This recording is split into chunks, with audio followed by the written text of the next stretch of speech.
जगन्मातरं वन्दे सर्वऋषीणां श्रीदेवतानां वन्दे गुरूणां गुरुं वन्दे गुहं गणपतिं सूर्यचन्द्रं वन्दे श्रीविश्वेश्वरम् ॐ सहना भवतु सहनो भुनक्तु सह वीर्यं करवावहै तेजस्विनावधीतमस्तु मा विद्विषावहै ॐ शान्ति शान्ति शान्ति ॐ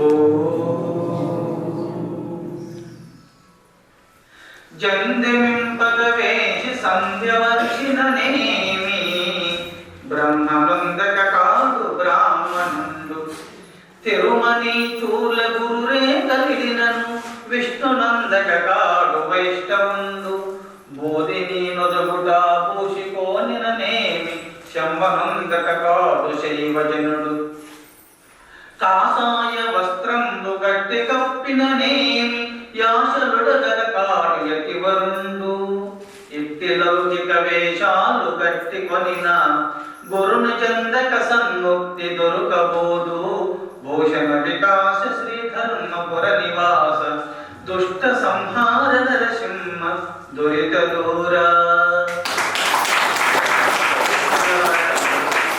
నరసింహ శతకంలో ఈ రహస్యం చెప్తారు. మీరు ముక్తి పొందాలంటే జందం వేసుకున్నారు. శివశివాల ఓం బ్రహ్మదేవుని జందం వేసినంత మాత్రమున ఎవరేస్తారు? బ్రహ్మజ్ఞానులు బ్రాహ్మణులు జందం వేస్తారు అంటారు. మరి మీరందరూ బ్రాహ్మణుల దగ్గర జందం వేసుకున్నారు కదా, ఎవరయ్యా జందం వేసుకున్న వాళ్ళంటే బ్రాహ్మణులు, బ్రహ్మజ్ఞానీయులు బ్రాహ్మణ. మనందరూ సృష్టియాదిలో అందరూ బ్రాహ్మణులే.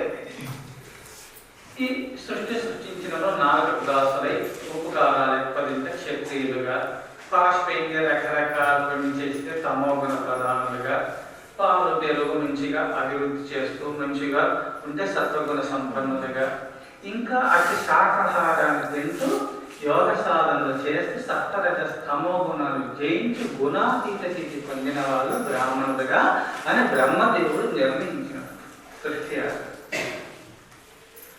ఇక్కడ చాతుర్వర్ణ్యం మయా సృష్టం గుణకర్మ విభాగశః తస్య కర్తారమభిమా విద్య కర్తారమభియం. గుణము కారణం కానీ కులము కారణం కాదు. జందెం వేసుకున్నంత మాత్రమున అట్టి బ్రహ్మజ్ఞానము లేకపోతే, ఆ బ్రహ్మస్వరూపుడు కాకపోతే మీ జీవితాలు నిరర్థకమైపోతాయి. ఆ బ్రహ్మజ్ఞానాన్ని పొందలేక ఆ పరమేశ్వరుని ప్రార్థించకపోతే మీ జీవితాలు నిరర్థకమైపోతాయి. జందెం వేసుకున్నంత మాత్రం బ్రహ్మదేవుని మీరు కారసుమా. బ్రహ్మజ్ఞానాన్ని పొందినప్పుడే బ్రహ్మస్వరూపులై భాషిస్తారు. పొందడానికి జందెం వేసుకోవాలా, సంధ్యావసంతం చేసుకోవాలా, ఆ గురుదేవుడు ఇచ్చిన మంత్రోపాసన చేసుకున్నప్పుడే బ్రహ్మస్వరూపులై భాషిస్తారు. మేము జందెం వేసుకున్నాము, మేము నామాలు పెట్టుకున్నాము, వారు ఇలా పెడుతున్నారు, ఎవరు ఇలా పెట్టి మేము భక్తులం అనుకుంటే కుదరదు సుమా. అందుకోసమే జందెమింపగవేసి సంధ్యవాసిననేమి సంధ్యావందనం చేస్తున్నారు. కేశవాయ స్వాహ, నారాయణ స్వాహ, మాధవాయ స్వాహ అని చెప్పి ఇప్పుడు సంధ్యావందనం 24 నామాలు ఇంతకుముందు మీకు చెప్పినారు. ఈ నామాలు చదువుతూ ఇంకా కేశవుడు, శ్రీరామచంద్రుడు, గురుదేవుడు, వెంకటేశ్వర స్వామి కలిసి 28 నామాలు వస్తాయి. ఇంతకుముందు ఇప్పుడు శాస్త్రమూలాలు చెప్పినటువంటి విశదీకరించి చెప్పినాను. మరి ఈ నామాలు చదివినంత మాత్రమున బ్రహ్మమును మీరు చేరలేరు.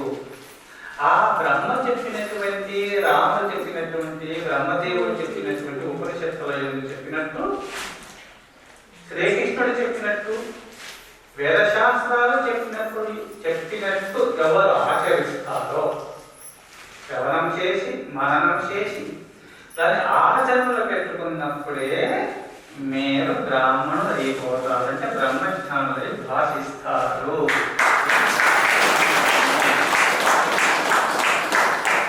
అందుకోసము జందెంపగవేసి సంధ్యవర్షిణనేమి బ్రహ్మనందకకాడు బ్రాహ్మణుండు తిరుమని చోళ గురురే కలిగినను విష్ణునందకకాడు వైష్ణవుండు.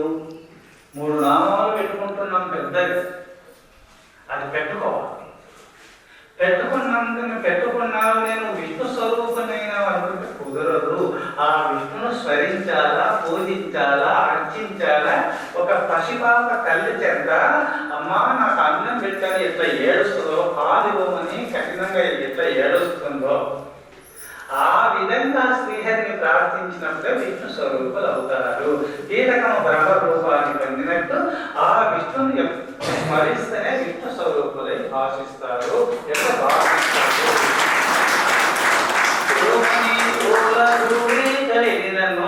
విష్ణునందక కాదు వైష్ణవుండు. మేము వైష్ణవులను చెప్పి, మేము బ్రహ్మభక్తులను చెప్పి, వైష్ణవులను మేము విష్ణు భక్తులను నామాలు పెట్టుకున్నంత మాత్రమున ఏదో విష్ణు స్వరూపులు కాదు. విష్ణువు చెప్పినట్టు ఆచరిస్తూ ఆ విష్ణు స్మరణ 24 గంటల విష్ణు స్మరణ తైలధార వలె ఆ దైవ చింతన చేసినప్పుడే విష్ణు స్వరూపులైపోతారు. ఇవన్నీ కూడా కర్మ సిద్ధాంతం. పాప